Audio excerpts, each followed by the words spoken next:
Guys, Monday. Hope you guys all enjoyed your Halloween. I don't know if you just stayed home and handed out candy to the little rugrats. The weather here sucked ass. When we would have normally gotten a lot of kids last year, we had more than, I know it was well more than 200. It was probably like 260 kids last year. It was a lot. This year was like little to nothing, debating turning the lights off, and just, you know, it's like there'd be like a ding dong and you'd like just reach into grab as many pieces of candy as you could per kid because you figured you had to use it all up. Then all of a sudden it stopped raining and they came out of the woodwork. But it was a fun time. Then it got even more interesting. I don't know if I've ever mentioned my next door neighbors, not this one that is always drinking beer and looking for beer. Weird, huh, Chuck? These two, how do I delicately put it? They are a lovely couple. I used to have a really cool guy that lived there, and then he went through some really bad depression and went from drinking a lot to drinking everything, to the point where he was actually borrowing water from me and Mike next door so he could flush his toilet because they had turned his water off. They had turned his gas off. He still had electricity, and the sad thing is the payoff on that house, and it's a very nice house, was something like $18,000, and he defaulted on the loan and lost it. 18 grand. But a lovely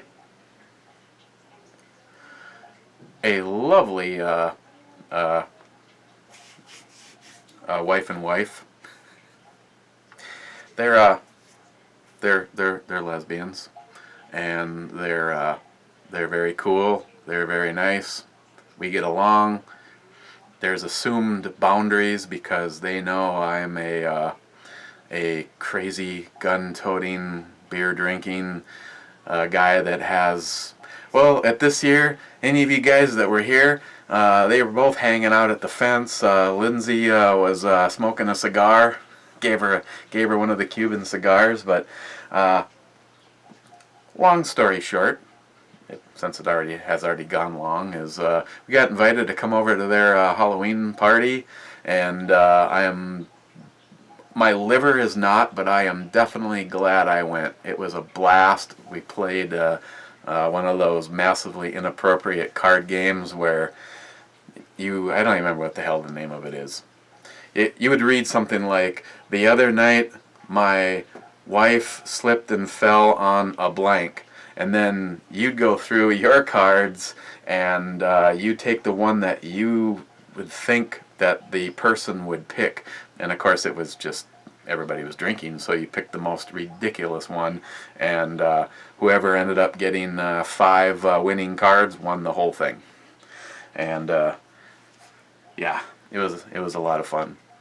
They are definitely cool neighbors to have. I appreciate their sense of humor, because just seeing the look that Christine gave me.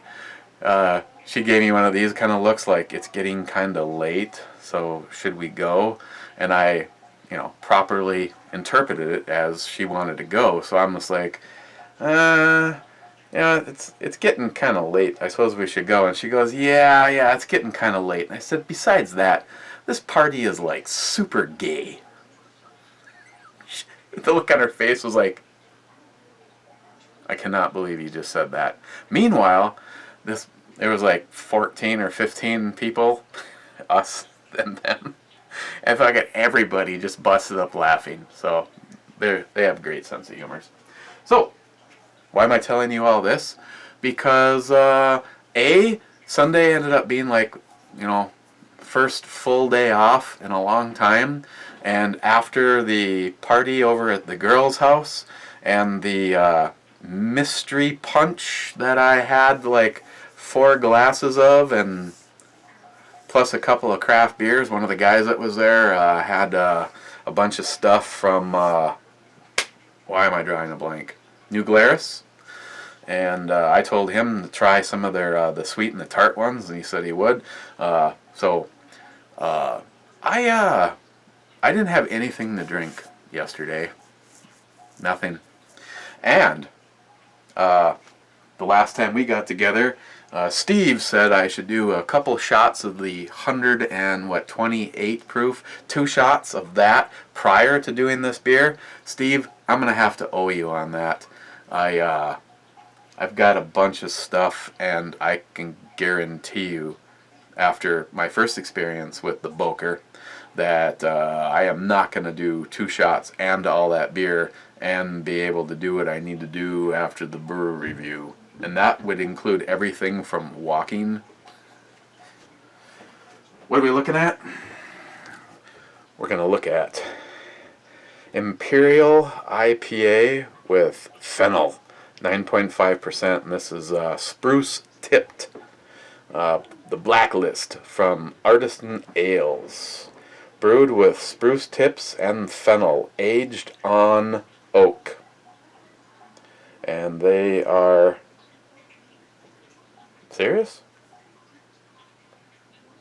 Brewed and bottled, Blacklist Beer LLC, Duluth, Minnesota.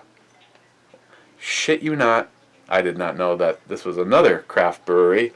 I didn't know that Artisan Ales was here. Haven't I reviewed other shit from Artisan Ales? We know it's going to be good because it comes with a bra. The Blacklist. Wow. Okay.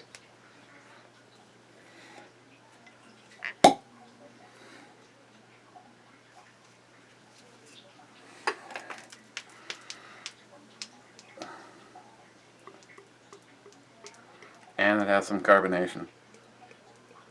Shelby's missing out.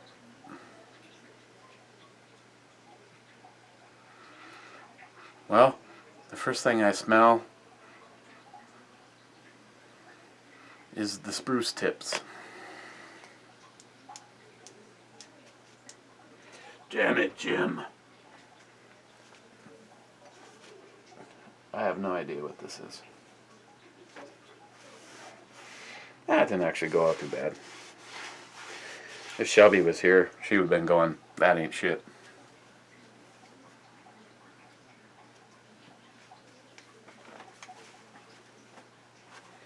And I just got a brand new AR-15 Tech Mat. One of the things I remember about them is they were supposed to be fairly resistant to getting dirty. That's not the case. And trust me, if you try to bring it back and figure, give her a little bit of bleach. Actually, it's in there. Bleach and anything black equals pink. Okay, here's what she looks like. It's kind of a brownish orange, a little bit of a haze, getting good head. And for a minute I was going to try to do the champagne, pop the thing, and see how far the cork would go. Well, that one worked out so well. Smells like an Imperial IPA with a... Now, I was getting that pine more then than I am kind of now. It's almost like it's subdued a little and almost seems like a tropical fruit sweetness. Let's just hope the fennel part. I don't know if you're a fan of fennel seed or not, as I already discussed. Not so much. I guess I don't mind it when it's a normal amount. I absolutely despise it when one of them damn little fennel seeds end up getting wedged in a back of a tooth or something, and you end up biting it open and getting 100% of that. So, cheers.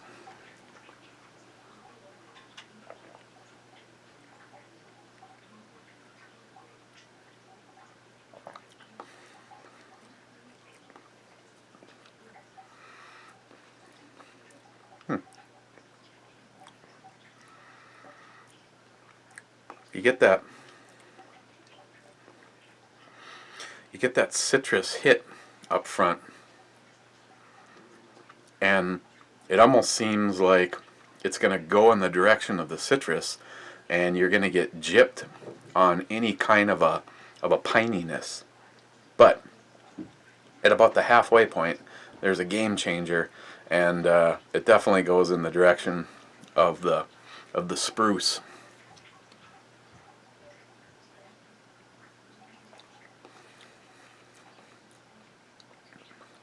Yeah, that's weird. It almost seems like a citrus and a tropical fruit, like sweetness, and then there's a moment where like there's no sensory data given up. And at that point on, the kind of the dry bitter just goes straight to the spruce. You know, if you've ever cut some limbs off of a pine tree, or maybe you stuck one in your mouth and you chewed on it. Definitely the pine side of the citrus. The fennel seed? Maybe because I know it's there. It's in the background. It's kind of adding a little bit of a flavor to that earthy and that pininess. But I'm not getting that you just bit open a fennel seed, which is a very, very good thing.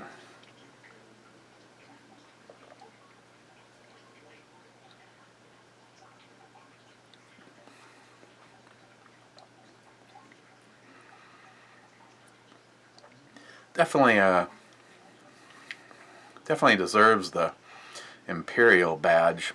Those citrusy flavors at the beginning are fairly bold, and I don't know if it's like the citrus rush. 9.5%. I guess it could be a little bit of an alcohol warming, and like I said, then there's this dry bitter moment where not much is going on, and then everything beyond that is all the citrus and the spruce pine.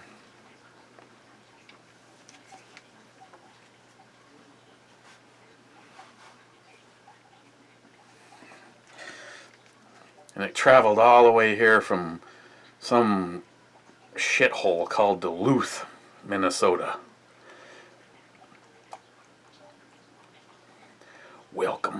Welcome to the fine state of Minnesota.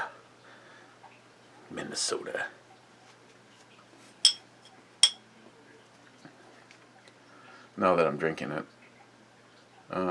Floats like a butterfly, smells like a tree. If there's such a thing as a graceful Imperial IPA, this is it. The aromatic hit you prefer when you pick up the glass, balanced. The malts makes your hair rise. The evergreen blah blah blah blah with citrus and grapefruit notes. Well, I guess subtle on the grapefruit, but that spruce tip comes charging in.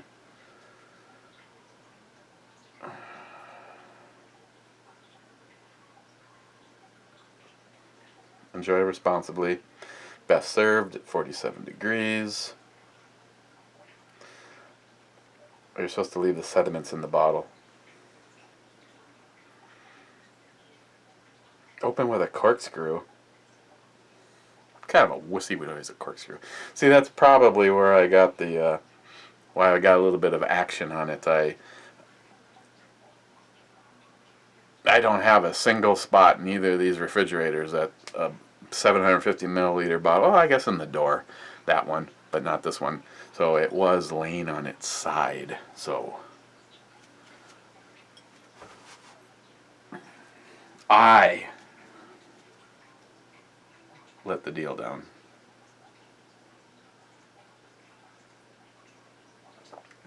And again, Dub Glock 23 requested a revolver. And I was like, how long ago was the 454 Casull and the 686 and the new Taurus, and the Smith & Wesson Model 10 is at this moment in time out on loan for personal protection, so I can't show that. So I just figured, why not make it a twofer? So it's old school. First, we got definitely the one that I think is much more classy and closer to the way it was, and that is this guy, Christine's Uberti, chambered in 45 long Colt, and right now it's sporting these, I don't know if these are her brother's reloads. I think these are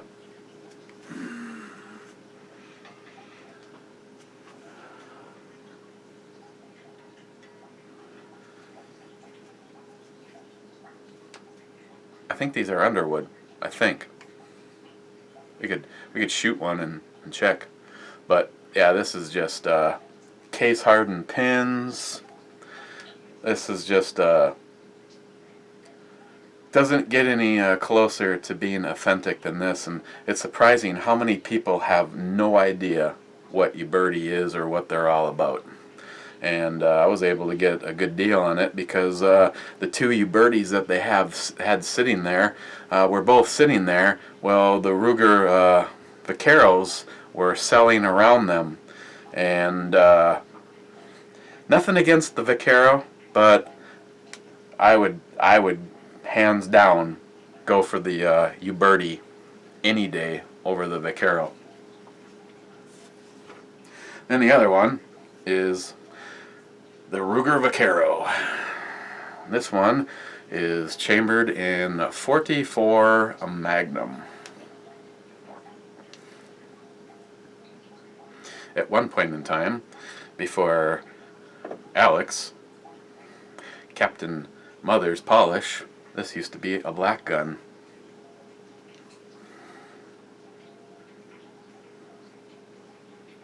So, there you go. A Vaquero and a Uberti.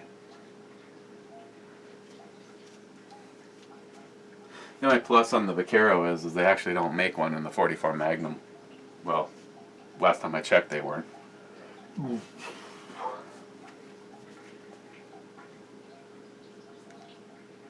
House protection, on the other hand, is not being provided by either one of those.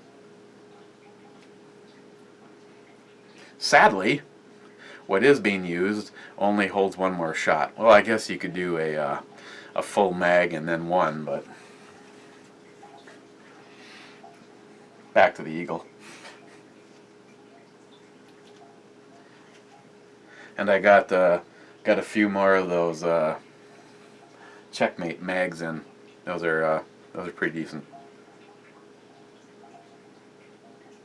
Hey, where am I going to put this on the E-scale? Well, it has to be awesome, right? It had the cork with the cork bra, and it's from some place called Duluth, Minnesota. So, has to be awesome, right?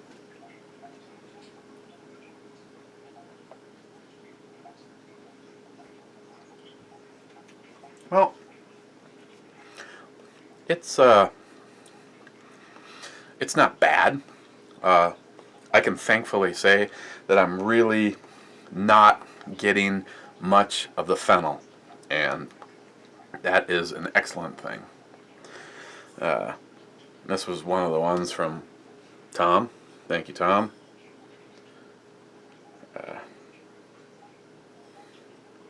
I'll see, probably would have tasted better. I didn't even have it in the right damn glass. But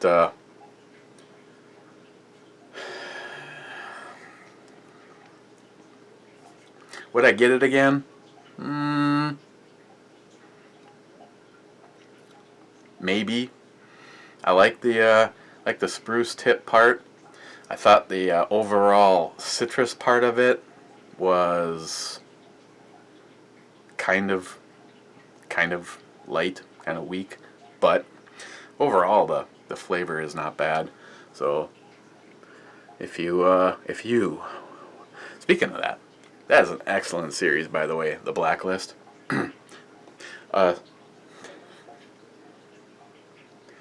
Spruce tipped an Imperial IPA with fennel, 9.5% by volume from Blacklist's Artisan Ales. I would give it an 8 on the E scale.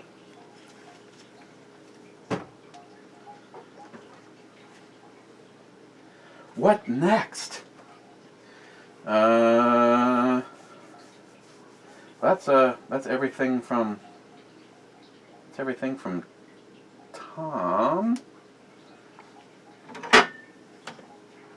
I'm not sure if this is something that Jim bought or might have been. Upheaval IPA. This is from Widmore Brothers, and I've had plenty of things from them that I've really liked. So let's take a look at this tomorrow. Northwest Style India Pale Ale. Do I get an alcohol percentage on this?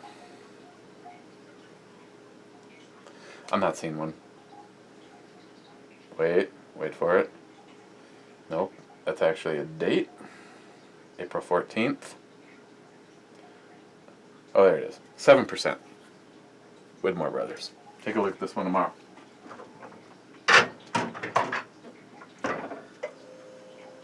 Other than that, let's see what's really new.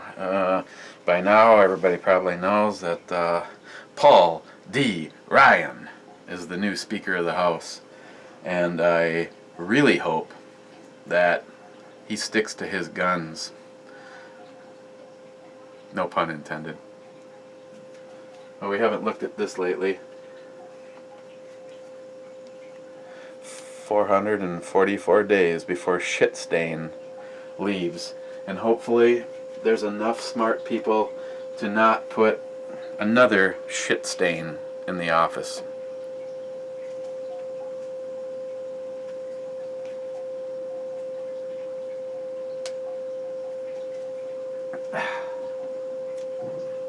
Okay.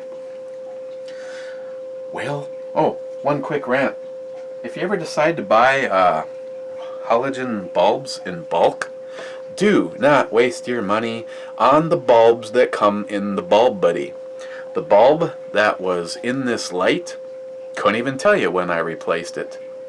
Lasted from whenever I replaced it last, which was probably a couple of years ago. At least 2 years ago. And in a matter of 2 weeks,